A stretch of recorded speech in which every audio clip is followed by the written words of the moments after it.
അങ്ങനെയാണ് അവർ അന്താക്കിയ നാട്ടിലെത്തുന്നത്. അവർ പോയി പറഞ്ഞു, ഫഖാലു ഇന്നാ ഇലൈക്കും മുർസലൂൻ, നിങ്ങളിലേക്ക് അയക്കപ്പെട്ടിട്ടുള്ള മുർസലീങ്ങളാണ് ഞങ്ങൾ എന്നവർ പറഞ്ഞു.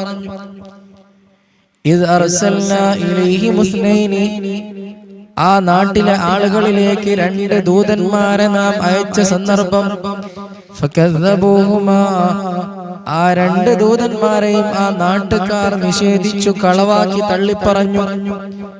ആ സന്ദർഭത്തിൽ ഫഅസ്സസ്നാ ബിസാലിസിൻ, മൂന്നാമതൊരാളെ കൊണ്ട് നാം അവരെ ശക്തിപ്പെടുത്തി.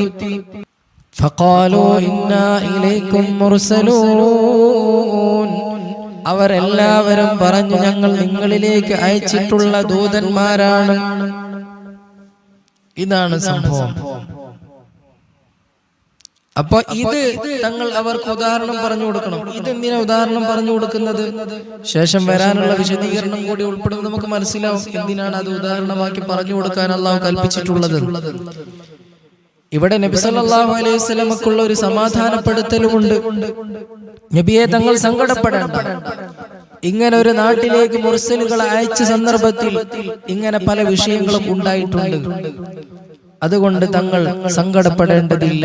പല പ്രശ്നങ്ങൾ തങ്ങൾ തരണം ചെയ്യേണ്ടി വരും.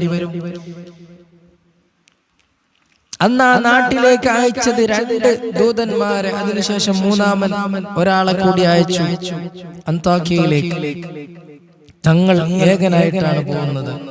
ആ അന്താക്കിയ നാട്ടിന്റെ ഫറോവയായിരുന്നു നേരത്തെ പറഞ്ഞ അബ്തൈഖസ് എന്നും അഭിപ്രായമുണ്ട്. അതല്ല, അന്തൈഖസ് എന്നും അഭിപ്രായമുള്ള ഫറോവ ചക്രവർത്തി ഉണ്ടായിരുന്നു. അവർക്ക് കീഴിലുള്ള ബഹുദൈവ വിശ്വാസികളായ ആളുകളെ നന്നാക്കാനാണ് ആ നാട്ടിലേക്ക് മുർസലീങ്ങളായ 2 ആളുകളെ അള്ളാഹുവിന്റെ കൽപ്പന പ്രകാരം അയക്കുന്നത്.